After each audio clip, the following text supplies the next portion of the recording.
Assieds-toi dans la présence de Dieu. Mais aujourd'hui, je veux parler de la douleur et la récompense de l'obéissance.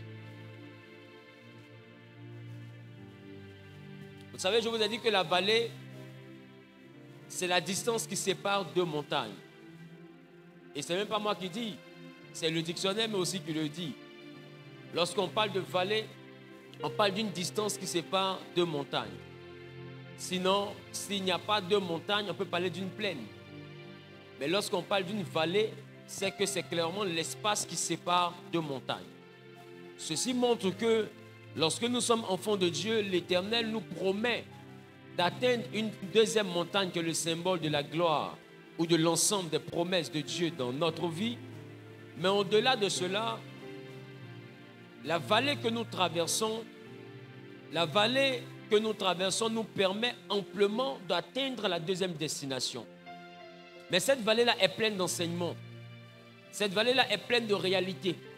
Cette vallée-là est pleine, je ne dirais pas de difficultés, mais elle est remplie de messages. Amen. Directement les messages de la vallée. Et aujourd'hui, je veux qu'on puisse écouter ce que c'est que l'obéissance, parce que la vallée, c'est le lieu où Dieu nous apprend aussi l'obéissance. Directement l'obéissance. Directement l'obéissance. Directement la vallée, le lieu de l'obéissance. Qui est d'accord avec ça? Directement la vallée, le lieu de l'obéissance. Que nous dit Deutéronome 28, le verset 1er. C'est la première lecture, nous honorons la parole de Dieu.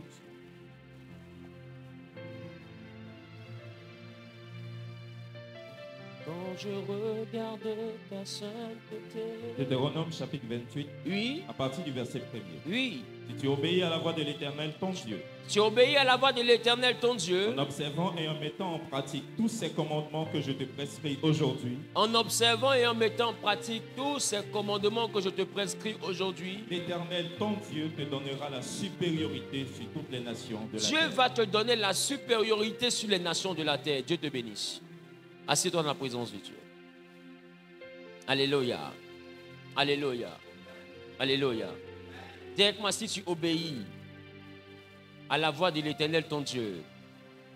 Dis-moi si tu obéis à la voix de l'Éternel ton Dieu. Dis-moi si tu obéis à la voix de l'Éternel ton Dieu en mettant en pratique les commandements que je te prescris aujourd'hui. L'Éternel ton Dieu, amen, dis-moi l'Éternel ton Dieu te donnera la supériorité sur toutes les nations de la terre. Regardez comment le verset est nuancé. Il dit tu vas obéir à la voix de l'Éternel et il précise ton Dieu. Mais il dit en observant en observant et en mettant en pratique les commandements que je te prescris. Et l'Éternel, ton Dieu, te donnera la supériorité. Qui voit la nuance? Les deux thèmes d'aujourd'hui sont clairement regroupés dans ce seul verset. Quand on parle d'obéissance, l'obéissance, pour ceux qui veulent noter, l'obéissance est la clé de l'élévation dans la vie chrétienne. Ça, c'est la définition selon Zawi. L'obéissance est la clé de l'élévation dans la vie chrétienne. La preuve, il dit, si tu obéis, tu auras la supériorité. C'est-à-dire quoi? Tu seras plus grand que toutes les autres nations. Ça veut dire que si tu obéis, tu peux être plus grand que tous les autres chrétiens. Qui commence ce jeudi? Si tu sais obéir, tu peux être plus grand que tous ceux-là même de ta famille. Si tu sais obéir, Dieu peut te rendre plus grand que les autres qui sont dans le ministère comme toi. Si tu obéis, Dieu peut te rendre plus grand que les autres hommes d'affaires qui font les mêmes affaires que toi. Si tu obéis à la voix de l'Éternel, l'Éternel peut te rendre plus grand que ceux qui t'entourent. Donc, ce n'est pas d'abord une affaire donc de prière. Parce que prier, c'est demander. Dis à ton voisin, ce n'est pas une affaire de prière. Prier, c'est demander. Mais l'élévation ne vient pas que de la prière. L'élévation vient surtout d'obéir. Dis avec moi obéir. Dis avec moi obéir. Élévation vient surtout de l'obéissance. C'est quoi l'obéissance? Que nous dit l'hébreu lorsqu'on parle d'obéissance? Est-ce qu'on peut m'afficher la définition d'obéissance selon l'étymologie hébraïque?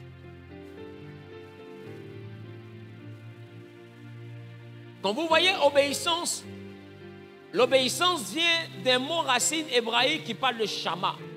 Dis avec moi shama. Shama de l'obéissance est différent de shama de la paix. Non. De shalom, c'est la paix. Donc, shama ici donne une référence plutôt à entendre. Dis avec moi entendre. Dis avec moi entendre. Dis avec moi écouter. Donc, ça veut dire que quand on parle de l'obéissance, on parle de celui qui peut écouter. Donc, écouter, c'est la clé de l'élévation. La preuve, lorsque nous prions, nous ne monologuons pas. C'est ça? Lorsque nous prions, qu'est-ce que nous faisons? Nous parlons à Dieu. D'accord? Nous parlons à Dieu. Mais quand je parle à quelqu'un, je m'attends à quoi? Je m'attends à une réponse. Sinon, je ne parlerai pas, j'ordonnerai. Mais quand j'ordonne, je ne m'attends pas à une réponse. Je ne suis pas obligé. Si je dis par exemple à quelqu'un, ou bien à un collaborateur, va, comment on appelle cela? Donnez-moi l'exemple d'un ordre. Je ne sais même pas comment donner un ordre. Donnez-moi l'exemple d'un ordre.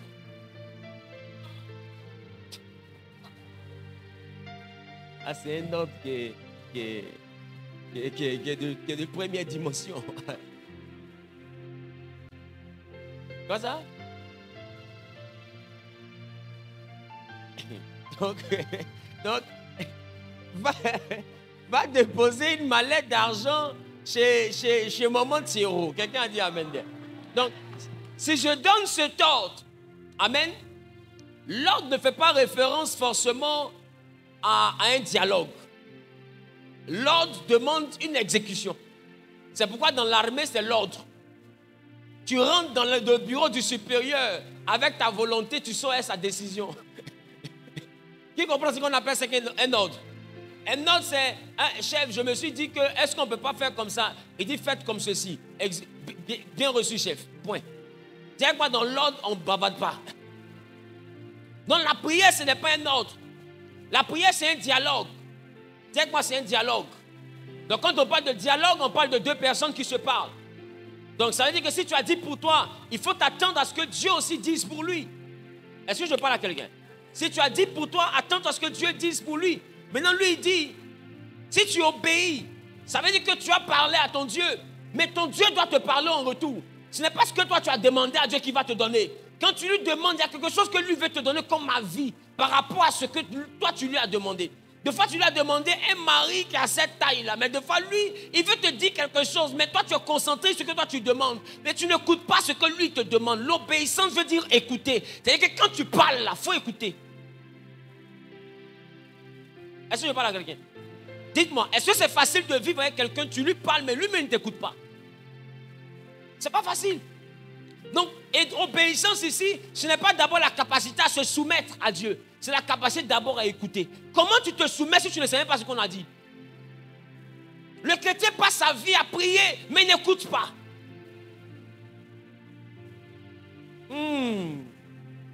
Voilà pourquoi il dit, si tu obéis à la voix de l'Éternel ton Dieu, il n'a pas dit à la parole de l'Éternel ton Dieu. La parole de Dieu est différente de la voix de Dieu.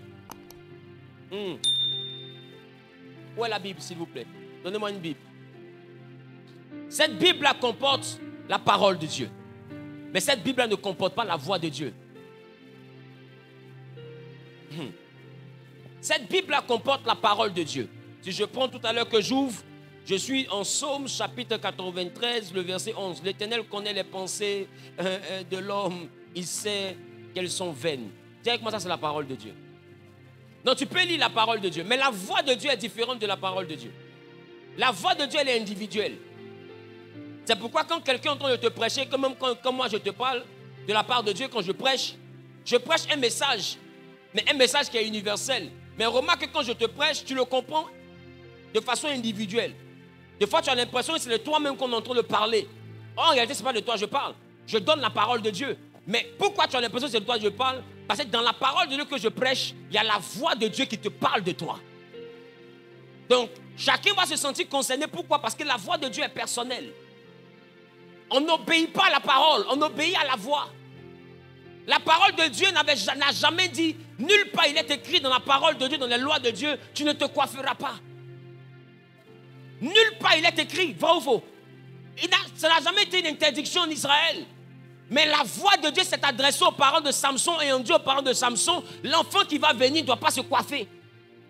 Tout Israël peut se coiffer, mais la voix de Dieu dit que lui ne se coiffe pas. Tu vois que la voix de Dieu peut te dire de ne pas faire quelque chose que la parole même n'a pas interdit.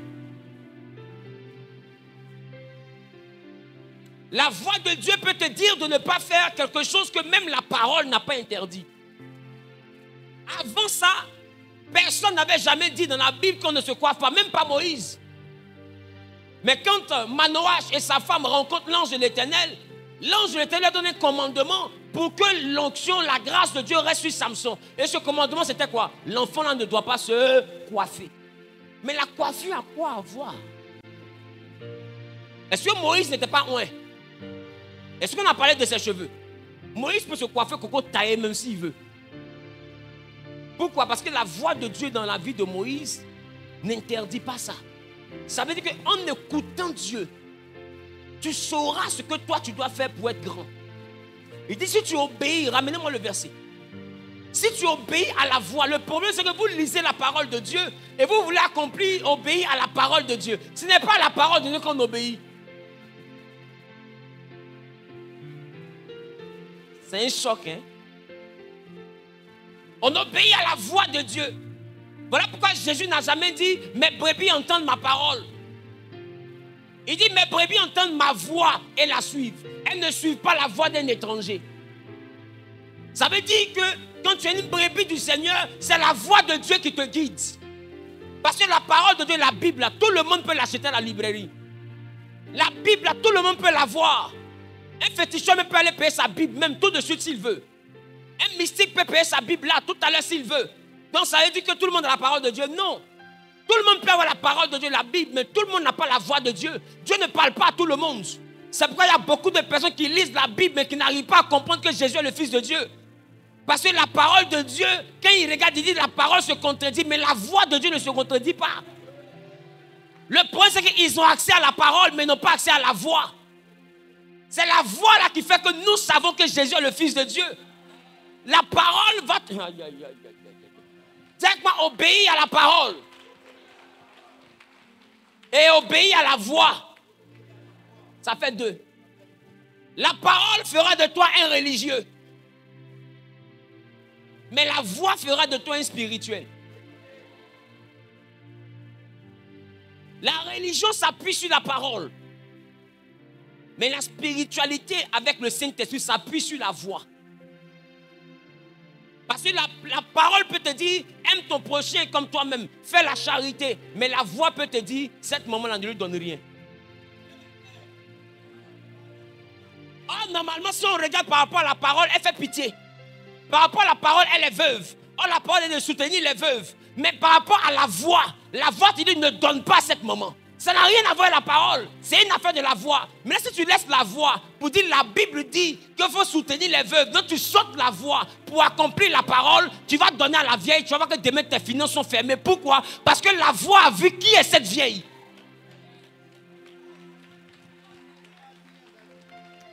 La voix de Dieu te permet de toucher ce que la parole ne t'a pas montré clairement.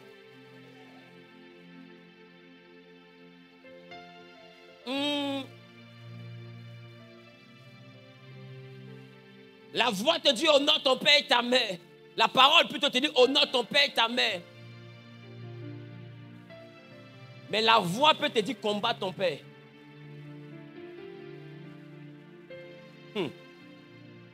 Oh, tu ne sais pas ça? Dis-moi, dans quelle école de logique et dans quelle société logique on admet qu'une mère tue son enfant? Est-ce que c'est même logique? Mais est-ce qu'il y a des mères qui tuent leur enfant? Est-ce qu'il y a des papas qui tuent leur enfant? Donc tu vois que la parole te dit honore ton père et ta mère. Mais la voix peut te dire il faut combattre ton papa pour réussir. Pourquoi? Parce que spirituellement, c'est lui qui est assis sur ta réussite. C'est contradictoire à obéir. Et tu vas te retrouver en train de jeûner pour que ton papa tombe. Et c'est là aussi qu'une autre passion de la parole te dit je ne suis pas venu apporter la paix, mais l'épée du combat afin de lever le fils contre le père. C'est pour te dire qu'il y a des niveaux où le combat, ce n'est plus une affaire d'honorer, c'est une affaire de se battre, c'est une affaire de suivi. Maintenant, dis-moi, si tu n'as pas accès à la voix, comment tu fais la différence entre le niveau de la parole où tu dois prendre l'épée pour te dresser contre ton père et le niveau de la parole où tu dois honorer ton père? Peut-être c'est deux paroles. Une parole te dit honore ton père et ta mère. Maintenant, quand tu honores ton père, est-ce que tu peux prendre une épée contre lui?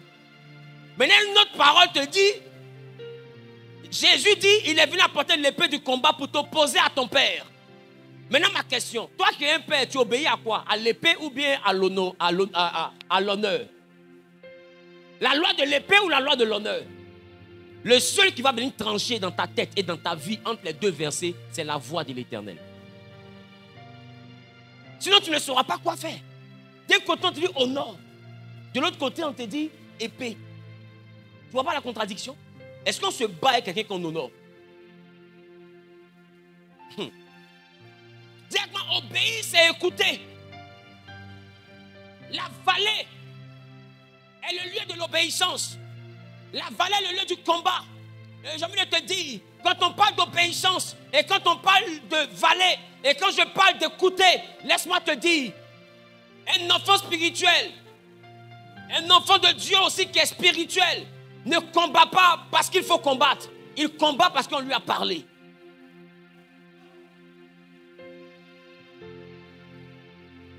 Le voleur qui habite dans la maison n'est pas forcément le voleur de ton portable.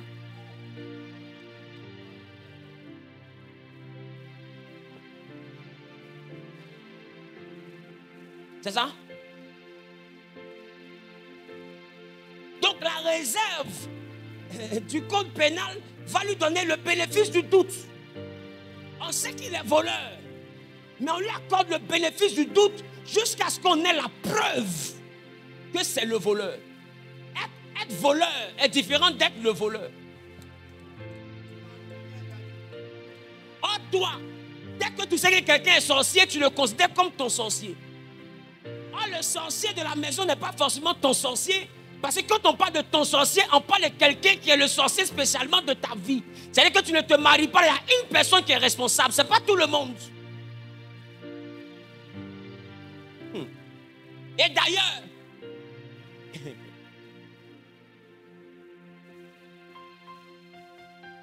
ton sorcier, ce n'est pas celui qui mange la chair. Ton sorcier, c'est celui qui a vendu ta chair. Je reprends. C'est parce qu'il a vendu que tu es mort. C'est parce que tu es mort que quelqu'un a mangé. Non, ce n'est pas celui qui a mangé qui t'a tué. C'est celui qui a...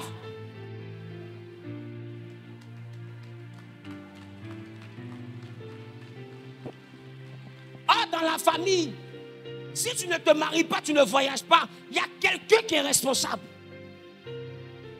L'homme fort de la famille n'est pas forcément l'homme fort de ta vie. L'homme fort de ta vie est celui qui est assis sur toi. Et laisse-moi te dire, l'homme fort de ta vie peut être même un chéri.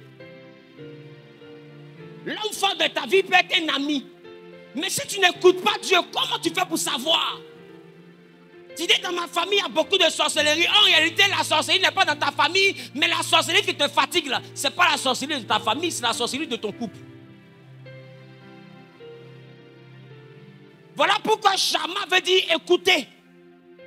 Vous n'écoutez pas et puis vous vous battez. Jésus dit un aveugle ne conduit pas un autre aveugle. La prière c'est une Kalachnikov. Mais dis-moi, est-ce qu'un militaire qui a une Kalachnikov mais qui est aveugle peut tirer sur la bonne personne? Tu peux tirer sur un innocent. Voilà pourquoi il dit, mes brebis entendent ma voix et la suivent. Un chrétien ne fait rien tant qu'il n'a rien entendu. C'est pourquoi il dit obéissance. Parce que l'obéissance fait notion d'entendre, d'écouter. Tu ne peux pas obéir parce que ça te semble juste, ou bien parce que ça respecte la logique. Si c'est parce que ça respecte la logique, alors nous tous, on est FC Joseph. Dis papa, c'est quoi FC Joseph? Il faut parler Cannes. La Cannes finit ce soir. Directement FC Joseph. FC Joseph, c'est l'association des maris frustrés qui ne peuvent pas accepter que la grossesse là vient du Saint-Esprit. Parce que là, c'est une frustration. Et puis c'est une insulte à ton intelligence. Comment est-ce que tu sors, tu reviens, ta femme est enceinte, et puis elle te dit c'est le Saint-Esprit. Et c'est à FC Joseph ici. Il y a dit tout le monde normalement est FC Joseph. Va dire ma chérie. Ma chérie. Tu vas à l'église, je sais.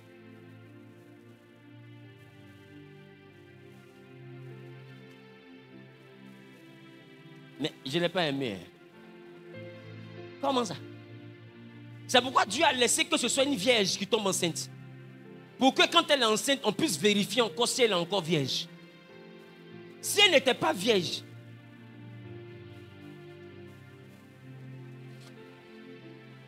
qui comprend ce qu'il vient de dire? C'est pourquoi Dieu a permis que dans FC Joseph, que la femme concernée soit vierge. Pour que même s'il y a un débat, une vieille peut te dire, bon ma chérie, babadage c'est trop, couche-toi. Ouvre tes pieds, on va voir. Et puis elle vérifie. Elle finit de vérifier, elle dit, Joe, peut-être que moi j'ai mal vu. Toi va voir.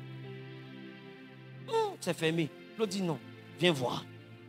Jusqu'à cette vieille, ma chérie, même si nous on ne connaît pas comment femme est quand elle est dépucellée, là, ça là seulement là, nous on est sûr que ça c'est fermé. Maintenant c'est fermé, maintenant pourquoi son ventre bouge? Parce que le petit là joue ballon dedans. Mais c'est ce qu'on te disait là. Le Saint-Esprit viendra sur elle.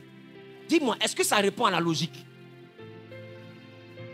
Donc tu vois que écouter la voix de Dieu, c'est pourquoi l'ange quand il va venir, il va dire, Joseph, écoute ta femme. Ne la chasse pas, écoute. Ce qu'elle dit là, c'est vrai. C'est-à-dire obéis. Écoute, obéis. Ça ne dépend pas d'elle. Il faut obéir. L'obéissance fait mal. Parce que imagine Joseph. Tu sors, tu viens quand tu as d'obéir enceinte. D'abord, tellement il a eu mal, il a voulu se séparer en secret. Parce qu'il y a des ruptures, vous vous êtes là. Qui vont vous êtes là? Poum, poum, poum. Il y a des ruptures, vous vous êtes là. Ce qui va te faire mal, ce n'est pas le gourmet de la rupture. C'est la moquerie du quartier là.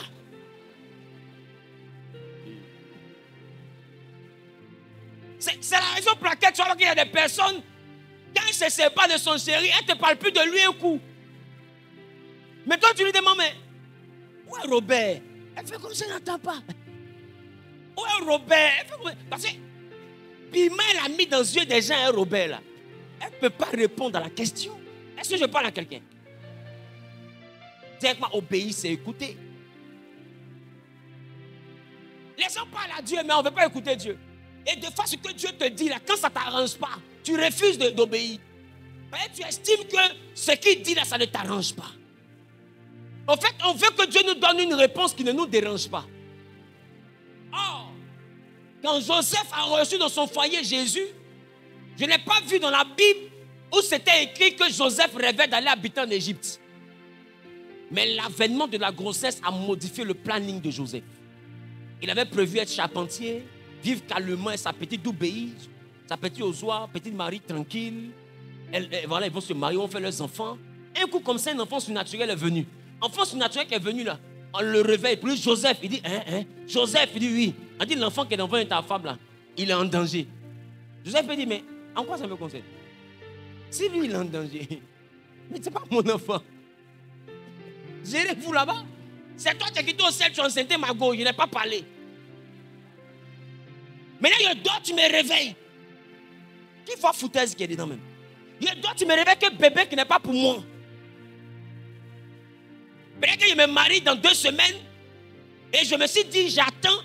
Dans 2 semaines, il va y avoir clair dans le pays. Là. Qui a commencé à bien dit? Elle est vierge, non?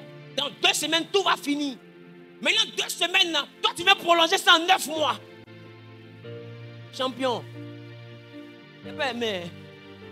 Et puis, toi, tu me réveilles que l'enfant qui fait qu'il est tapé pour toi de 2 semaines, c'est devenu 9 mois. Lui, il est en danger. Et puis, moi, je vais voir. Et l'ange lui dit, prends l'enfant, prends ta femme, fuis en Égypte. C'est moi, il a dit qu'il y a transport. Tu vois que l'obéissance modifie ta trajectoire. Le problème, c'est que nous voulons que Dieu nous exauce dans les limites de ce que nous, on a fixé comme chemin. Or, quand Dieu t'envoie dans l'obéissance, il te montre le chemin, pas ton chemin. Est-ce que je parle à quelqu'un? Est-ce que tu es prêt à écouter? Nous tous ici, on était informaticiens et on était chrétiens. On était chrétiens, on n'était pas pasteur. On était informaticiens, on était chrétiens. On était élèves, on était chrétiens. Jusqu'à ce que Dieu dise, tu es mon serviteur. Est-ce que j'ai prévu être son serviteur? Voilà la question. En fait, il y a des gens qui sont là, non, c'est un faux serviteur de mon ami. Ce n'est pas mon métier de rêve. Je partais quelque part.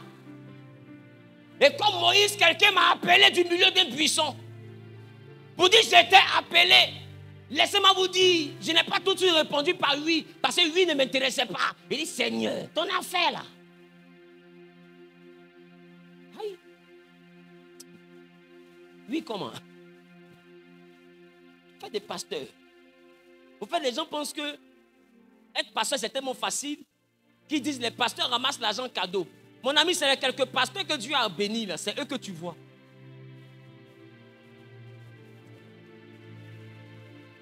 Sinon, ceux qui sont coulés sont plus nombreux que ceux qui sont debout. Et avant qu'un pasteur ne devienne un debout, il est d'abord un coulé. Et dans FC Koulango, Dieu choisit un qui remet debout. Donc toi qui dis qu'il y a l'argent d'un pasteur, arrête de passer concours. Ouvre l'église. Et puis dans 10 ans, on reparle. Tu vas comprendre que prêcher ne signifie pas réussite. Et les gens pensent que c'est un jeu. Mais les gars, je vous assure, ce n'est pas amusant de ne pas pouvoir s'amuser. Je reprends. Je dis, ce n'est pas amusant de ne pas pouvoir s'amuser. C'est-à-dire que tu es jeune. Dès que tu es amusé, tu es pasteur. Tu es fait un peu net, tu es pasteur. Tu es parlé un peu net, comme un pasteur peut parler comme ça. Tu comprends ce que je dis? Ce n'est pas amusant de ne pas pouvoir s'amuser. Je n'ai pas dit pécher, hein. J'ai dit s'amuser. Parce qu'il y a des amusements, mais quand tu es pasteur, tu ne peux pas faire. Parce que simplement, tu es pasteur. Donc tu es censé venir de Mars, de Saturne, de Jupiter, de Vénus. Toi, tu n'es pas terrestre. Tu n'es même pas un terrien. Toi, tu es un extraterrestre. Donc, quand nous on s'amuse sur la terre, toi, envole-toi. Maintenant, je me dis, comment un pasteur veut parler de la canne? Mon ami canne à ce moment-là, je vais parler. Non, il y a tout laissé, mais ça à ce moment-là, je vais parler. Il y a quoi? Choisir Jésus là, c'est être handicapé. Je parle à quelqu'un. Dis-moi l'obéissance. La vallée, le lieu où Dieu t'apprend l'obéissance. Dis obéir veut dire écouter. Dis voisin, écoutons Dieu. Il dit si tu écoutes, si tu obéis, l'Éternel te rendra supérieur. Qui veut être supérieur? Alors quand tu lis la Bible, il faut écouter le Dieu de la Bible. Parce que même la Bible peut te mettre en erreur.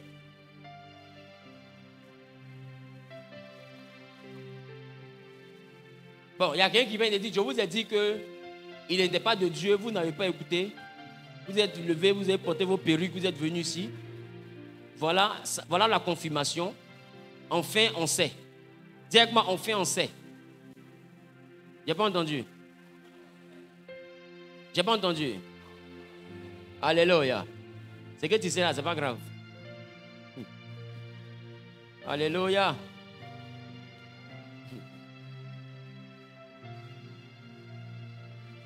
Allons-y rapidement en 2 Corinthiens chapitre 3, le verset 6.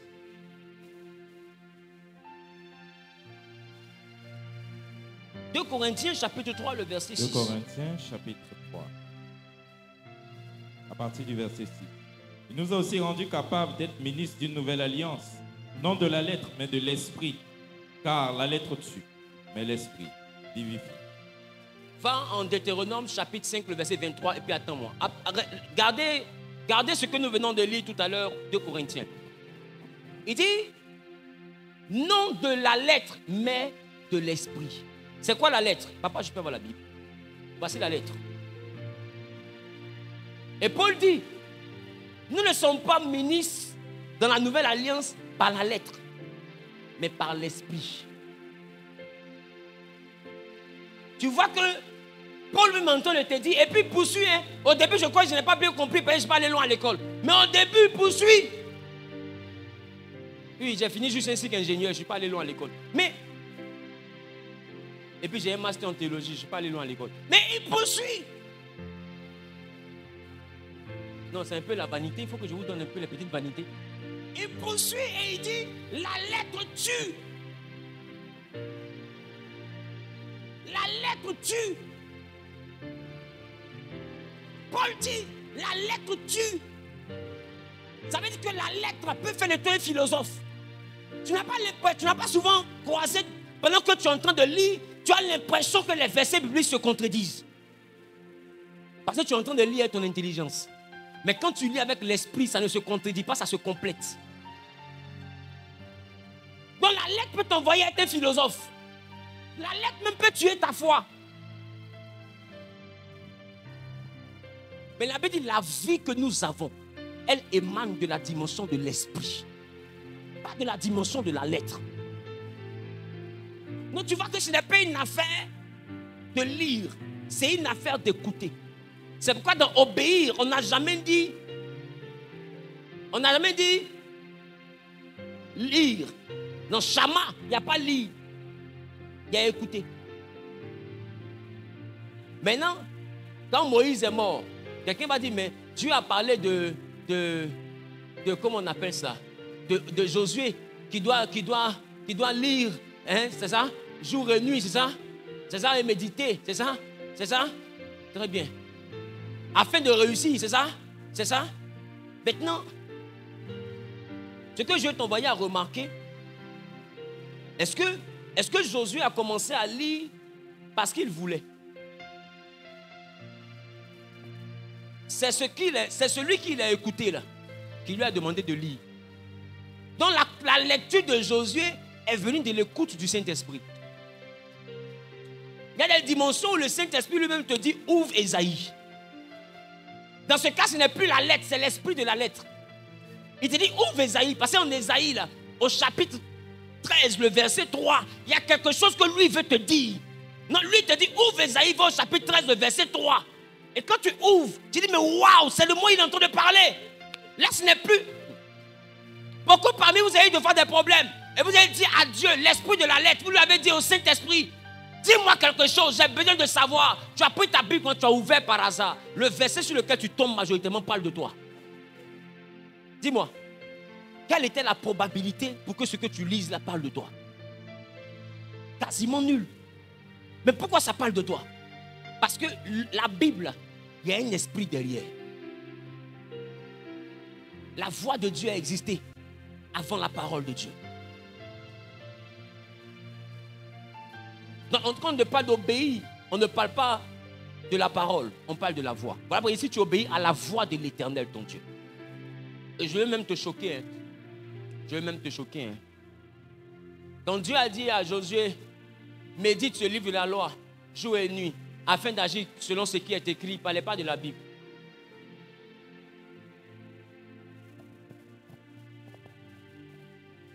Ce n'est pas possible. Ils ont compris, ils ont compris. Ils savent pourquoi ils disaient ça. Dis avec moi, il ne parlait pas de la Bible. La Bible est constituée de 66 livres, c'est ça? C'est ça? C'est ça? Donc les 66 livres vont de Genèse jusqu'à Apocalypse. L'Ancien Testament va de Genèse jusqu'à Malachie. C'est ça? C'est moi qui comprends mal. Maintenant, Josué, c'est le 5e livre. C'est ça? C'est ça? Et Dieu a parlé à Josué au chapitre 1 de Josué. Donc ça veut dire que quand Dieu parlait à Josué, le livre de Josué même n'existait pas. Parce qu'on était juste au chapitre 1. Si le livre de Josué n'existait pas, c'est que le livre de Juges n'existait pas. Le livre de Ruth n'existait pas. 1 Samuel n'existait pas. Roi n'existait pas. Chronique n'existait pas. Esdras, tout cela n'existait pas. Ça veut dire que la Bible en question n'était pas 66 livres à cette époque. La Bible était 5 livres. Genèse, Exode, Lévitique, Nombre et Deutéronome. Les 5 livres étaient la Bible. Donc quand Dieu dit à Josué que le 6e livre, au premier chapitre, médite ce livre, il ne parle pas des 66 livres, il parle peut-être des 5 livres.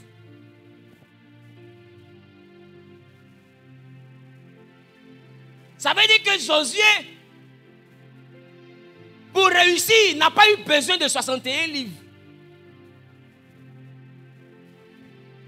Ce n'est pas connaître toute la Bible qui fera de toi quelqu'un de grand.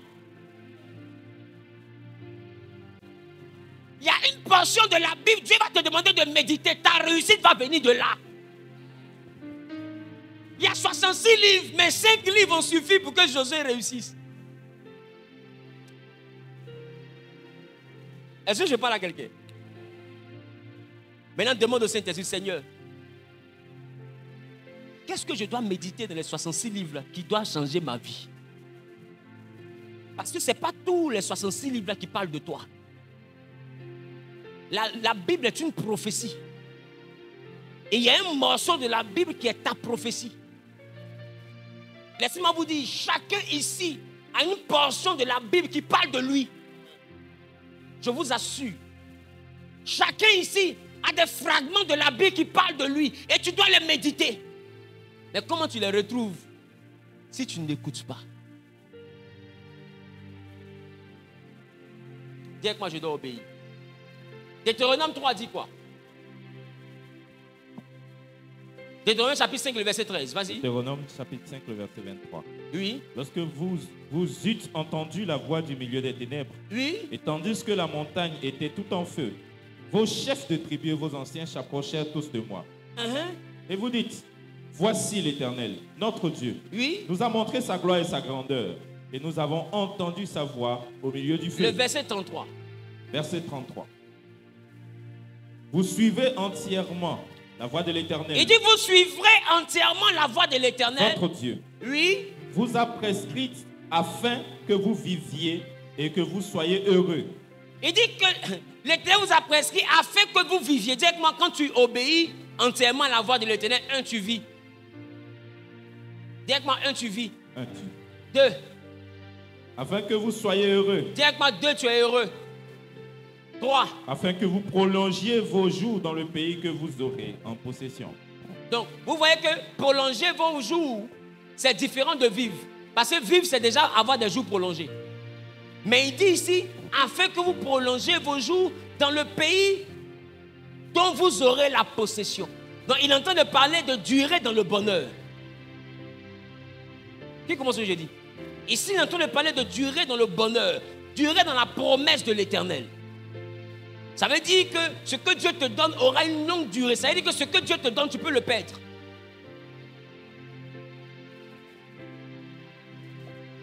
Qui sait que c'est vrai? Dieu a donné Canaan, n'est-ce pas? Abraham a eu la promesse de Canaan. C'est ça? Abraham a habité à Canaan. Il y a eu Isaac, il y a eu Jacob. Jacob a eu 12 fils. Ils étaient toujours à Canaan. Quand la famine est arrivée, ils ont déménagé le Canaan pour aller à Goshen, en Égypte. Dites-moi, quand ils ont quitté Canaan, est-ce qu'ils n'ont pas perdu Canaan? Maintenant, c'était eux qui étaient à Canaan et il y a eu la famine. Et ils se sont retrouvés en Égypte. Maintenant, arrivés en Égypte, Dieu envoie Moïse. Et Dieu dit à Moïse, je vous enverrai dans le pays qu'habitent les Cananéens. C'est que ce n'est plus votre pays. Quelqu'un vient de prendre possession du pays. Ce que Dieu te donne, là, quelqu'un d'autre peut arracher. Ne pensez pas que Dieu te donne, et puis non, ce que Dieu te donne, là, quelqu'un d'autre peut arracher. Dieu te donne quelque chose, toi-même tu décides de quitter. Toi-même tu décides de quitter. Soit disant il y a la famine. Ils ont quitté l'Égypte, Canaan pour aller en Égypte. Arrivé là-bas. Quand Dieu les ramène à Canaan, mais Canaan cette fois-ci est habité. Et il dit c'est le pays maintenant des Cananéens. Ma question, quand ils étaient là-bas, les Cananéens étaient où? C'était le pays de Jacob. On ne pouvait pas parler du pays des Cananéens. Parce que Dieu a dit à Abraham, ce pays, je te le donne à toi, à ta postérité. Donc c'était eux leur pays. Mais quand ils ont quitté, c'est devenu le pays des Cananéens, des Jébusiens. Qui commence ce que je suis en train de dire? Ce que Dieu te donne, si tu joues avec, quelqu'un va t'arracher. Et ils sont revenus, ils se sont battus pour répondre. Mais quand ils n'ont pas écouté la voix de l'Éternel, Dieu les a envoyés encore en Babylone. Et quand ils les envoient à Babylone dans la déportation, ils ont encore perdu Canaan. Après, il fallait encore revenir encore à la terre promise. C'est-à-dire qu'Israël même a perdu plusieurs fois la terre promise. Même jusqu'à présent, ils sont en train de se battre encore parce que la terre promise, quelqu'un a pris encore. Maintenant, ma question, qui t'a dit que ce que Dieu te donne, pas t'arracher? On ne peut pas t'arracher si tu obéis à la voix. Voilà pourquoi, quand Isaac voulait descendre en Égypte, la voix de Dieu va lui dire, ne descends pas en Égypte. Reste dans le pays que je te montrerai et je te bénirai. Parce qu'il y a des choses, écoutez, quand c'est bizarre, quitter ton foyer n'est pas la solution. Il faut écouter et faire ce que lui, il te dira. Quand c'est bizarre, rompre n'est pas la solution. Il faut écouter. Sinon, si tu quittes, Dieu va donner ça à quelqu'un d'autre. Si tu quittes, quelqu'un va venir prendre ta terre promise. Il ne faut pas penser que quand tu as quitté, si vraiment c'est pour moi, c'est-à-dire qu'il ne va plus se marier ou bien il ne va plus se marier. Va où? La nature aurait du vide. Quand Israël a quitté Canaan, les Cananéens sont venus. La partie qui m'a choqué, c'est quand j'ai lu dans la Bible conquête de Jérusalem. Est-ce que vous savez qu'Israël s'est battu quand il revenait d'Égypte pour conquérir Jérusalem? Parce qu'ils ont laissé Jérusalem. Et Jérusalem était habité maintenant par des païens. Jusqu'à Jérusalem. Ils ont dû se battre pour arracher. Écoute, si tu n'as pas fait beaucoup d'efforts dans la vie pour reprendre ce qui était déjà à toi, c'est-à-dire c'est les efforts inutiles, mais c'était déjà à toi. Alors évite de jeter ce qui t'appartient. Pendant que ça brûle là, écoute. Et écoute. On n'a pas dit décide, on dit écoute. Dis avec moi écoute. Sinon tu n'auras que tes yeux pour pleurer. Voyez, ce n'est pas tous les Cananéens qui viennent prendre possession de Canaan là, qu'on arrive à chasser. Ce n'est pas tout le monde. La preuve, Israël est revenu. Ils n'ont jamais pu chasser Madian. Ils ont passé le temps à se battre contre Madian. Ils n'ont pas pu chasser les Philistins. Ils sont battus contre les Philistins. David, Saoul, tout le monde a eu pour défi les Philistins. Il y a des gens là, quand ils rentrent dans ton programme, au temps d'Abraham, on ne parlait pas des Philistins. Mais quand ils ont quitté Canaan, qu'ils sont revenus, il en a parlé des Philistins. Et les Philistins sont des ennemis éternels. Le fait de ne pas écouter de partir va t'envoyer des concurrents éternels. Des concurrents éternels. Bon, je prends un exemple. Tu as quitté ta maison. Pendant le temps que tu as quitté la maison, une autre femme est venue. Tu as prié, tu es revenu. Mais cette femme-là, elle a fait 2 enfants. Même s'il dit n'est plus elle, mais éternellement, elle est dans ta vie. Hein. Toi-même, tu viens de créer une concurrence éternelle. Elle a déjà fait 2-0. Et le comble, toi, tu as 6 filles, elle a fait 2 garçons. Toi-même, tu as vu quand il a dit, tu as dit, hey. Est-ce que c'est moi qui ai crié? Moi, j'ai dit. Mais quand toi, tu as entendu, dis-moi le verbe entendre et écouter. Toi-même, tu as crié. Hey. Il y a des niveaux, tu vas te dire une chose, c'est toi qui tu as crié. Hey. Quelqu'un ne va pas t'expliquer. Je parle à quelqu'un. C'est pourquoi ne prenez pas des décisions hâtives. Parce que rien n'est à vous éternellement. Ce que vous laissez, Dieu le donne à quelqu'un d'autre. Oui.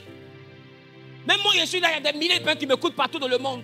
D'autres même me disent, papa, je dois être un message, je fais ceci. Si j'arrête de prêcher, Dieu va les donner à quelqu'un d'autre. Ils vont commencer à écouter quelqu'un d'autre.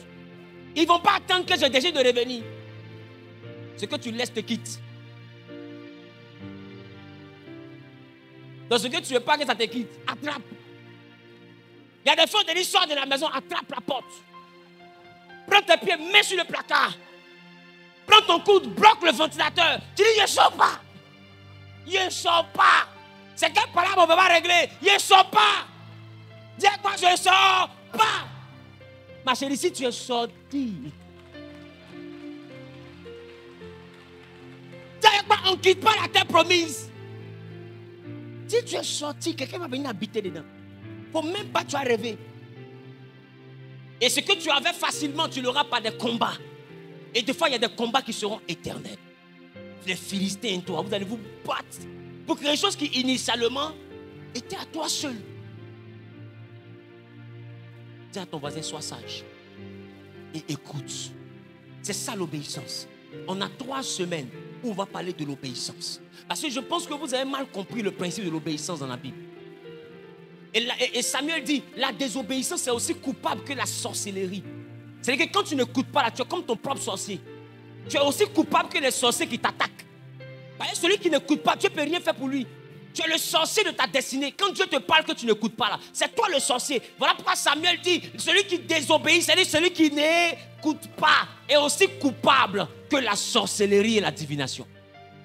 C'est-à-dire que vous avez la même part de responsabilité. Dis à ton voisin, les sorciers veulent ma pète. Dieu veut mon bonheur. Si je n'écoute pas Dieu, c'est que je suis le complice des sorciers. Parce que les sorciers veulent mon malheur, Dieu veut mon bonheur. Si je veux mon bonheur, j'écoute qui? J'écoute Dieu. Si je n'écoute pas Dieu, c'est que je veux quoi? Donc je suis avec qui? Je suis le sorcier. Voilà ce que la Bible dit. Quand tu n'écoutes pas Dieu, tu es aussi coupable dans ton échec que les sorciers. Donc il ne faut pas venir dire que ce sont les sorciers. Les sorciers t'ont fait échouer parce que tu n'as pas écouté. Donc vous êtes complices dans ton échec. Ils ne t'ont pas fait échouer seul. Tu as contribué à ton échec. Tu as participé à ton échec. Tu t'es associé pour que tu échoues. Donc c'est qui dit que Dieu est en train de vous dire, il y a beaucoup de choses que vous avez échoué dedans là. Vous êtes complices. Parce que Dieu t'a montré le chemin, mais tu n'as pas écouté. Qui commence ce que je dis? Il t'a montré, tu n'as pas écouté.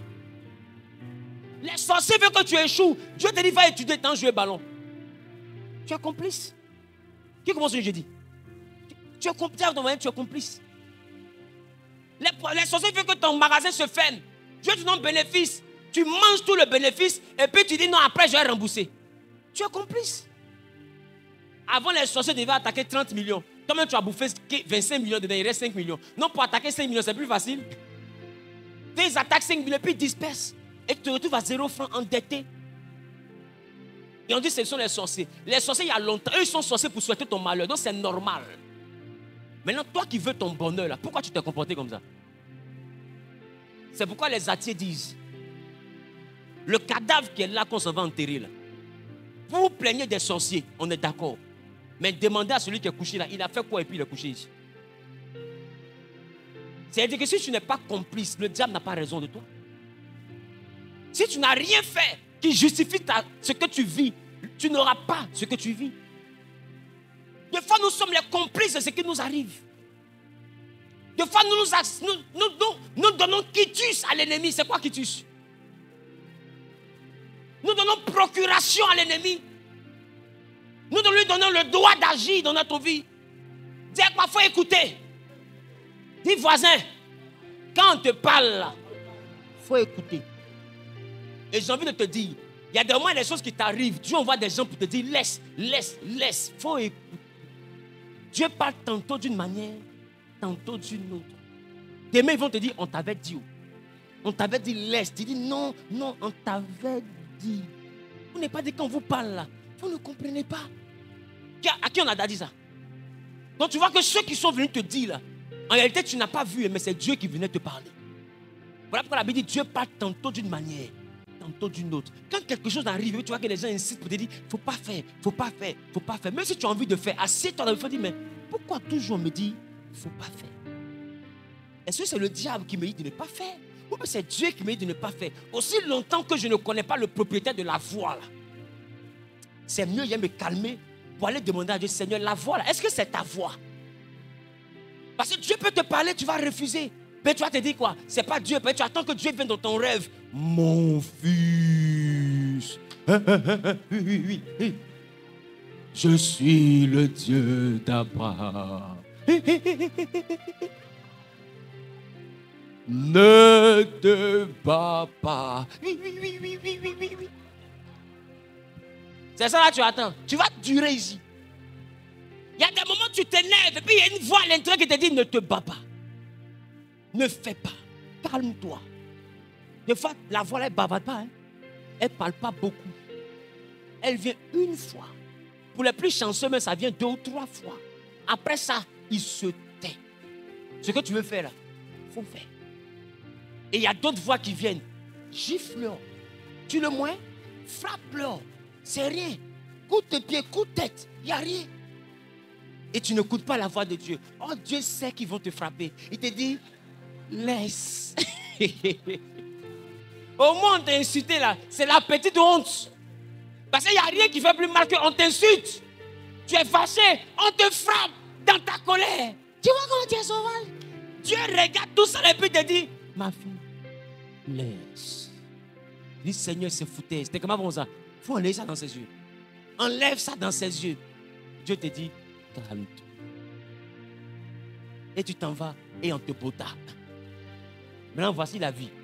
Tu as injure sur toi, tu as frappé sur toi. Te voici. Ou bien tu t'en vas. Voici l'homme qui est blessé gravement, voici le cadavre dans ta main. Tu te retrouves en prison. Dieu t'avait dit, laisse. Mais tu n'as pas écouté. Les gars, je ne parle pas qu'aux prophètes. Arrêtez de me dire que j'ai besoin d'être saint pour que Dieu me parle. Et c'est sur ça que je termine. Si Dieu parlait seulement qu'aux prophètes, Pharaon n'aurait pas reçu la révélation. Pharaon était un mystique, mais il a rêvé, il a vu le futur. Et c'est Dieu qui lui avait montré. Si Dieu ne parle qu'aux prophètes, Nebuchadnezzar n'allait pas voir la vision de Dieu. Pour que Daniel vienne interpréter. Si Dieu parlait seulement qu'aux prophètes, je vais vous dire une chose. Dieu ne parle pas seulement qu'aux prophètes. Même à toi, Dieu te parle, seulement que tu n'écoutes pas. Au fait, tu n'écoutes pas souvent, pas parce que tu ne veux pas écouter. Parce que toi-même, tu estimes que tu n'es pas digne qu'il te parle. Tu ne crois pas qu'il puisse te parler. Mais quand tu regardes ta vie, tu dis que ta vie, là, tout est rassemblé pour que Dieu ne te parle pas. Oh, j'ai envie de te dire, Dieu parle à toute sa création. Le péché régnait dans tout l'Ancien Testament jusqu'à l'avènement de Jésus et la mort de Jésus. C'était le péché qui régnait.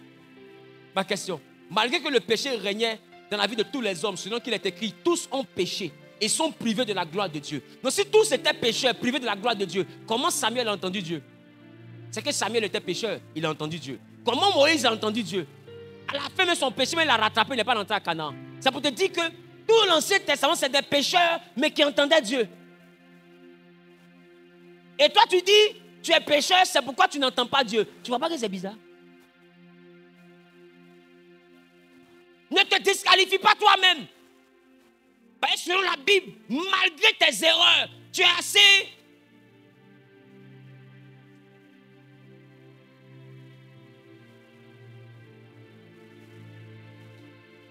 Tu es assez bon pour entendre Dieu. Je reprends. Ce qu'il a dit là, je pèse mon mot.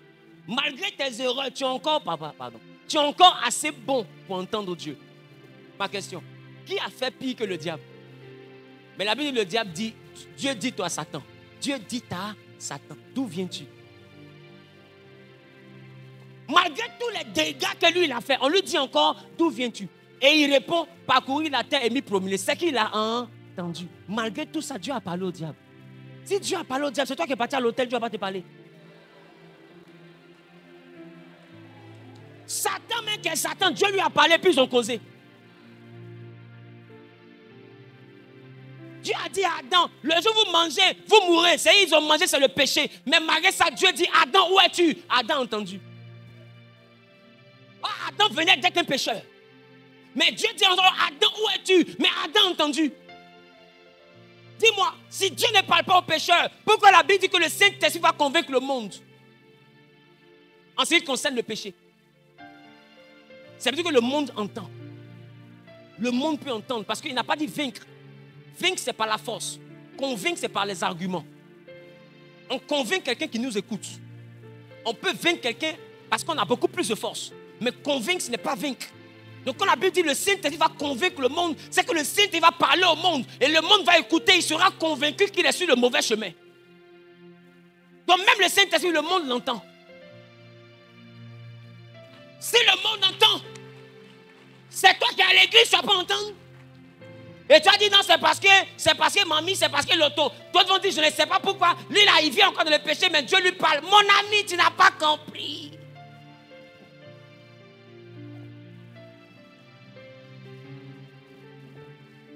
Le péché là, ça ferme le ciel, ça ne ferme pas l'oreille. C'est le ciel que tu n'auras pas. Ce n'est pas tes oreilles que ça bouge. La Bible n'a jamais dit que ceux qui ont péché seront sourds. La Bible, le salaire du péché, c'est la mort. On n'a pas dit la sourdité. On n'a pas dit tu seras bobo. C'est pas ce qu'on a dit. Donc, ça veut dire que même quand tu es pécheur, tu entends. C'est la vie éternelle que tu n'auras pas. Oh, il suffit d'avoir des oreilles pour entendre. Voilà pourquoi la Bible dit que ceux qui ont des oreilles entendent ce que l'Esprit dit aux églises. Tant que tu as des oreilles, tu peux entendre. Et je vous assure, même à la prostituée, Dieu parle. Dieu parle à tout le monde, seulement que vous n'écoutez pas. Tu es distrait, tu n'es pas concentré. Et des fois, tu as entendu, hein, mais tu ne suis pas ce que tu as entendu. Et puis on te dit, quelque chose m'avait dit. C'est comme si je pressentais ça. Mais il t'a parlé. C'est bon? Dis avec moi, Seigneur, je veux t'entendre. Dis avec moi, Seigneur, laisse-moi t'entendre. Dis Jésus, laisse-moi t'entendre. Pour que je puisse t'obéir. J'ai besoin de t'entendre. Pour que tu puisses me convaincre en ce qui concerne le péché. J'ai besoin de t'entendre clairement. La foi vient de ce qu'on entend. Même Jésus a parlé à Paul. C'est ce qui a fait qu'il est devenu Paul. Sinon, il était Saul de Tarse. Mais il a entendu, pourquoi me persécutes-tu? C'est parce qu'il a entendu qu'il a pu répondre. Si tu n'entends pas Dieu, comment tu réponds? Et beaucoup de chrétiens sont là, ils se demandent, je ne sais pas ce que tu attends de moi. Je ne sais pas ce que tu attends. Seigneur, qu'est-ce que tu attends? Tu poses la question parce que tu n'entends pas. Donc quand la Bible dit, les sourds vont entendre, il parle aussi de toi. Tu n'entends pas. Oh, ton Dieu parle. Même les féticheurs l'entendent. Oui. Même les féticheurs l'entendent. Vous n'avez jamais vu des gens qui vont chez les féticheurs et puis le féticheur lui dit, toi, il faut partir à l'église. Tu penses qu'il y a des autres féticheurs? Tu penses qu'il y a des autres féticheurs? Vous n'avez jamais vu ça? Même les médecins souvent ne sont pas simples. Des fois, ils te traitent jusqu'à et puis les médecins te font ça et puis te disent, ton affaire là, ce n'est pas naturel. Cherche un endroit de prière, va prier. Le médecin te montre le chemin. Et beaucoup se lèvent, ils sont souvent à l'église, là où ils n'ont pas eu la guérison à la médecine, sous ordonnance du médecin. C'est le médecin, des fois, même quand il est limité, des fois, lui, il prescrit l'église. Or, à l'école, il doit prescrire médicaments. Mais des fois, quand il prescrit médicaments d'école, que ça ne marche pas, lui-même, il te prescrit l'église.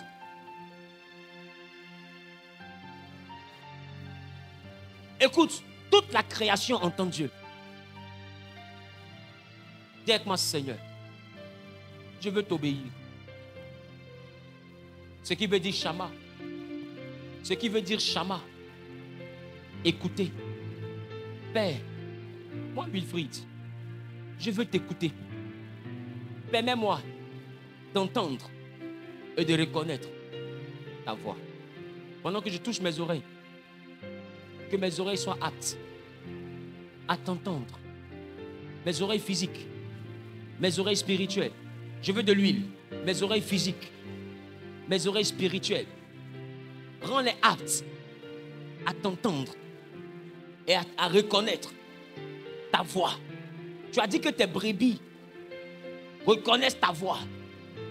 Père, je ne reconnais pas ta voix.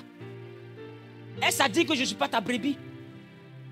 Laisse-moi reconnaître ta voix. Pour que je sois ta brebis. Laisse-moi reconnaître ta voix. Pour que je sois ta brebis.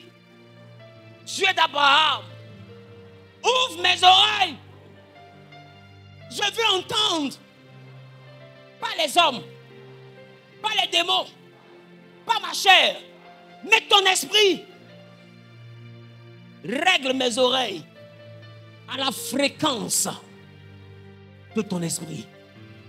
Pour que je sois capable, en tant que récepteur, de percevoir les signaux du Saint-Esprit en tant qu'émetteur. Au nom de Jésus. Au nom de Jésus. Au nom de Jésus. Au nom de Jésus.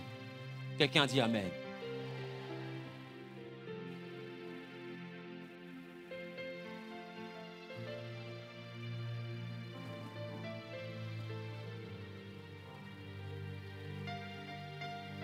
Tu es Yahweh. Et tu es Yahweh. Tu es Yahweh. Et tu es Yahweh. Tu es Yahweh. Alpha et Oméga. Combien de fois nous ne sommes pas frustrés parce que simplement nous prions mais nous n'entendons pas Dieu. Et beaucoup se demandent mais comment les gens font pour entendre Dieu? Et d'autres concluent en disant c'est parce qu'ils sont prophètes, c'est parce qu'ils se sanctifient, c'est parce qu'ils vivent la vie de chasteté, c'est pour ça qu'ils entendent Dieu. Écoute-moi bien, ce n'est pas ça le secret. Dieu parle à tout le monde. Dieu parle à tout le monde. Pharaon a entendu Dieu. Même Lucifer entend Dieu. Lui-même qui est l'origine de tout ce désordre, lui encore il entend Dieu. Et puis il obéit. Quand Dieu lui a dit de ne pas toucher Job, de ne pas tuer Job, il n'a pas tué Job parce qu'il a entendu l'ordre. Même Satan obéit. Même Satan obéit. On lui dit touche tout, il a tout touché. On dit ne touche pas la vie, il n'a pas touché la vie. Même Satan obéit. On demande à Satan, est-ce que tu as vu Job? Il dit, comment je fais pour ne pas le voir? Mais ta main est sur lui. Satan sait que quand la main de Dieu est sur quelqu'un, on ne le touche pas. Même Satan sait.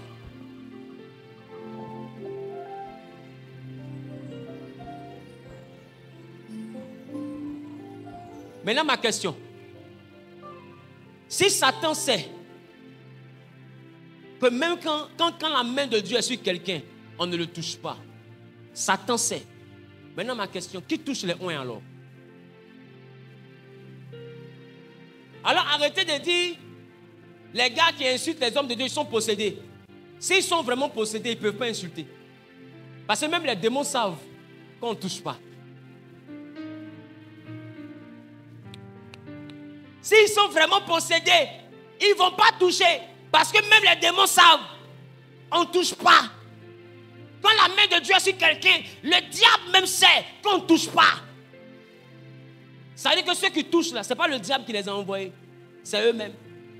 Les hommes qui insultent les hommes de Dieu, qui méprisent les hommes de Dieu, qui humilient les hommes de Dieu, qui détruisent les ministères, ce n'est pas Satan qui les a envoyés, c'est eux-mêmes. Quand tu reconnais la main de Dieu sur quelqu'un et que tu es vraiment spirituel, tu ne le touches pas. Tu sais que toucher quelqu'un sur qui la main de Dieu est, c'est dangereux pour toi. Mais aujourd'hui, ce que Satan ne touche pas, là, c'est ça que les hommes touchent. Et puis on veut être béni. Et puis on veut prospérer. Après on dit non, dans ma famille il y a beaucoup de sorciers. Mais quand tu prends ta vie pour toucher les ministères, pour attaquer les hommes de Dieu, pour insulter, tu penses que ça va toucher ta vie? Ce n'est pas ta famille. Tu es aussi coupable que les sorciers. Tu as désobéi. Si tu avais écouté la parole de Dieu, quand tu vois un homme de Dieu que tu ne crois plus en lui, laisse-le dans son coin. Il dit toujours aux gens, Il y a des hommes de Dieu là, je ne suis pas convaincu de leur ministère. Même moi, je suis pasteur, je le dis. Il y a des hommes de Dieu, je ne suis pas convaincu de leur ministère. Donc quand je passe, que je vois leur page ou que je vois leur vidéo, même dans le fil d'actualité, je dépasse. Parce que je ne suis pas convaincu de son ministère. Je ne crois pas, laissez convaincu même. Je ne crois pas en son ministère. Je ne crois pas en ses miracles. Mais il y a beaucoup d'acteurs des affaires de Dieu là. Il y a beaucoup de scénaristes. Il y a des hommes de miracles que vous courez après eux là. Moi, je ne crois pas en leurs miracles.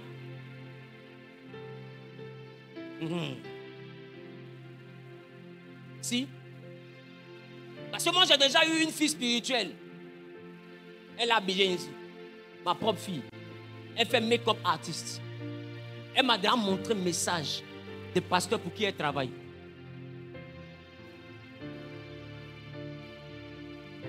Pour faire maquillage de blessures. Après maquillage de cicatrices. Non, il y a des ministères, moi je ne crois pas. Il y a un moment d'adjoint qui est ici là. Elle est à Demboko. Il n'y a pas maquillage de guérison des pieds ni des yeux. Il y a des ministères, moi je ne crois pas. Mais quand tu ne crois pas, laisse-les. C'est pas aujourd'hui, il y a parlé ça. Il y a des ministères, je ne crois pas. Quand tu ne crois pas en un homme de Dieu, laisse-le dans son coin. S'ils font maquillage, ils font faux miracle, ils font fausse révélation, enlève ta bouche des dents. C'est entre eux et Dieu. Même si tu as vu que tu as les preuves. Moi j'ai les preuves. Mais si je m'avais fait direct pour dire, en Jésus, les formes de Dieu, c'est mon rôle. Jésus même dit, ils ont semé l'ivraie dans le champ de blé. Et Jésus dit, pendant que les hommes voulaient arracher, Jésus dit, laissez tout pousser. Donc ça veut dire que même les faux serviteurs, laissez-les croître. Laissez-les, c'est une prophétie. Il est dans les derniers temps, il y aura les faux prophètes. C'est une prophétie. Ils doivent croître pour que la prophétie se réalise.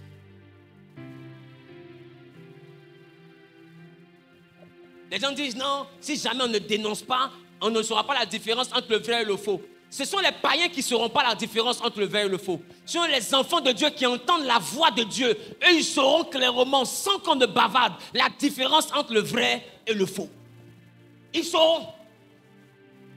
Celui qui est propriétaire du blé, du champ de blé, il connaît la couleur, il connaît le type, il connaît la forme de l'ivraie. Mon ami, celui qui est cultivateur, il sait ce qu'on appelle citron, et puis il sait ce qu'on appelle orange. Et puis il sait ce qu'on appelle mandarine.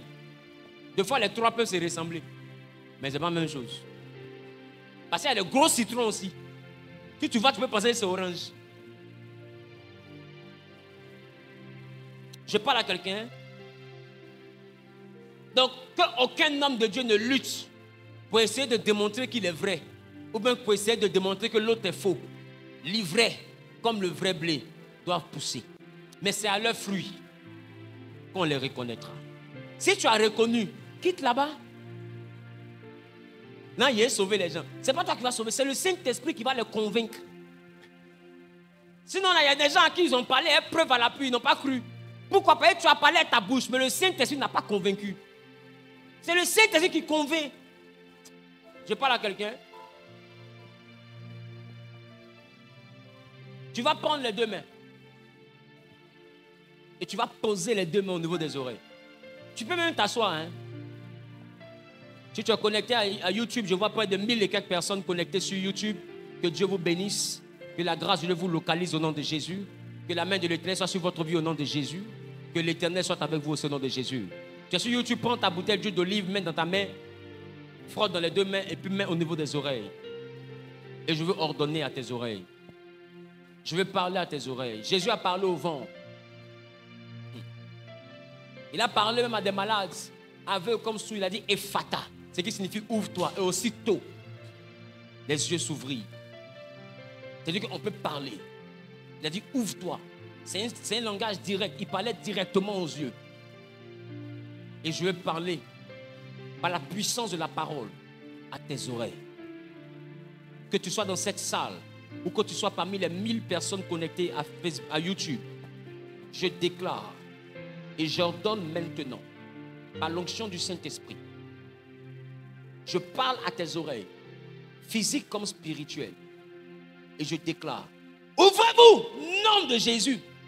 Oreille, ouvre-toi. Et que ce peuple pour qui je prie maintenant soit capable d'entendre distinctement la voix de l'Éternel. Que l'Éternel te parle et que parmi toutes les voix des hommes, les voix des démons, les voix de ton entendement, les voix qui émanent de ta propre réflexion, les voix qui émanent de la chair, toutes ces voix, que tu sois capable de faire la différence à partir d'aujourd'hui entre les autres voix et la voix de l'Éternel. Je déclare maintenant, afin de créer maintenant une affinité, une intimité entre toi et la voix de Dieu. Quand tu vas entendre Dieu, que tu sois capable de reconnaître que c'est lui qui te parle. Quand tu vas entendre Dieu, que tu sois capable de reconnaître que c'est lui qui s'adresse à toi. Quand tu vas entendre sa voix, aussi faible qu'elle soit, tu sauras que c'est lui qui te parle. Au nom suprême de... Quelqu'un commence à prier. Quelqu'un commence à prier.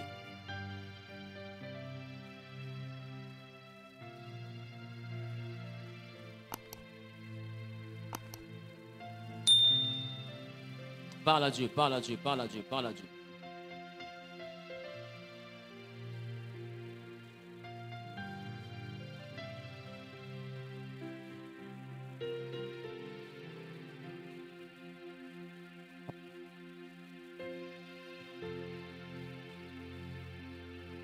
Il a reçu le nom au-dessus de tout nom. Il a reçu le nom au-dessus de tout nom. Tout genou fléchira lorsqu'on parlera de l'agneau. Tout genou fléchira lorsqu'on parlera de l'agneau. Il a reçu le nom au-dessus de tout nom. Il a reçu le nom au-dessus de tout nom. Et tout genou fléchira lorsqu'on parlera de l'agneau. Toute langue confessera que Jésus a vaincu le tombeau. Adorons-le. Adorons Jésus, élevons son nom. Adorons. Adorons Jésus, élevons son nom. Adorons. Adorons Jésus, Élevons. élevons son nom. Adorons. Adorons Jésus, élevons son nom. Alléluia. Quelqu'un dit amen bien. À partir d'aujourd'hui, si quelque chose est en train de se passer, qu'est-ce que tu fais? Qu'est-ce que tu fais? Si des gens se moquent de toi, qu'est-ce que tu fais? Si quelqu'un est en train de t'énerver, qu'est-ce que tu fais? Si quelqu'un t'insulte, qu'est-ce que tu fais? Si quelqu'un te provoque, qu'est-ce que tu fais? Si tu as envie de dépenser, qu'est-ce que tu fais? Si un coup comme ça, tu as envie de gaspiller ton argent, qu'est-ce que tu fais? Il faut... Même quand tu as envie de donner l'argent à quelqu'un, qu'est-ce que tu fais? Et dis avec moi, à partir d'aujourd'hui, je chama. Dis à partir d'aujourd'hui, je vais chama. Dis, je vais chama. Je vais écouter. Même si quelqu'un fait pitié. Que mon cœur, des fois, il y a des fois où ton cœur d'homme a envie d'aider. Et puis, tu as tellement pitié que tu veux prendre l'argent. Et puis, il y a quelque chose qui te freine. Tu ressens comme si tu ne dois pas donner. Mais en même temps, ta raison te dit, il faut donner parce que ça fait pitié. La Bible dit, la conviction n'est pas de ta raison. La conviction vient de ton cœur. La Bible dit, ce qui n'est pas l'objet d'une conviction est un péché. Je parle à quelqu'un. Ce qui n'est pas l'objet d'une conviction est un péché. Il faut chama. Il faut écouter. Et quand je dis écouter, n'écoute pas ceux qui t'insultent. Écoute la voix qui est à l'intérieur. Je t'assure, face à tout problème, Dieu te parle. Seulement que tu n'écoutes pas la voix de Dieu, tu écoutes la voix des problèmes. Quand tu es paniqué, arrête de t'angoisser. Quand tu n'arrives pas à dormir la nuit, trouve le moyen de te calmer. Tu sais où se trouve la voix de Dieu? La voix de Dieu se trouve dans un silence qui est à l'intérieur de toi. Et remarque, des fois quand tu es là, que tu es paniqué, et qu'il y a un problème, tu es stressé, à qui ça arrive? Des fois tu veux te calmer, trouver une paix. Tu sens que cette paix-là, elle est loin à l'intérieur. Même quand tu veux aller l'atteindre, tu t'embrouilles. Et puis ton cœur commence à battre. Tu veux retrouver le sommeil. À un moment donné, tu trouves la paix, puis après les problèmes commencent à crier fort. Et puis tu te réveilles. Qui remarque ça? Il faut maintenant chercher à te concentrer pour toucher la paix. Sa voix est dans la paix. Sa voix est calme. Sa voix n'est pas tumultueuse. La Bible dit Élie allait écouter Dieu. Et là-bas, il y a eu un grand vent, mais Dieu n'était pas dans le vent. Parce que Dieu n'est pas dans le bruit. Il y a eu un tremblement de terre, Dieu n'était pas dans ça. Parce que le bruit, Dieu n'est pas dans ça. Ce sont des problèmes qui font du bruit. Dieu n'est pas dans le bruit. Il y a eu le feu. C'était terrifiant. Dieu n'était pas dans la Bible. Après ça, il y a eu un calme, un doux murmure. Et dans ce silence, il y a une voix qui s'est fait entendre qui disait Élie, que fais-tu là? C'était une voix apaisante. La voix de Dieu à l'intérieur de toi est une voix tellement apaisante que des fois la voix de la colère crie plus fort que cette voix. Parce qu'elle parle doucement. Qui comprend ce que je dis? Elle parle doucement. Dis avec moi doucement. Dis avec moi Seigneur. Permets, à partir d'aujourd'hui, touche ton cœur. Dis permets que j'ai accès. Peu importe l'environnement des problèmes. Peu importe le stress, la colère, la panique. Donne-moi accès à la demeure de la paix dans mon cœur. Car malgré ma panique, quelque part dans mon cœur, je ressens une paix. Sauf que je n'ai pas accès à cette paix. Quand j'ai accès à cette paix, j'arrive à dormir. Et après, les problèmes vous refont surface et me réveillent. Laisse-moi habiter dans cette paix. Laisse-moi habiter dans cette paix. Car c'est dans cette paix que j'entendrai ta voix. C'est dans cette paix que j'entendrai ta voix. Laisse-moi habiter dans cette paix. Donne-moi accès à la paix. Donne-moi accès à la paix. La paix qui est cachée au milieu de mes défis. La paix qui est cachée au milieu des affronts. La paix qui est cachée au milieu de la colère. La paix qui est cachée là où aucun homme ordinaire ne peut la trouver. Car c'est dans cette paix que ta voix se trouve. Donne-moi accès à ta voix. Et laisse-moi retrouver la paix. Au nom de Jésus, quelqu'un acclame le Seigneur.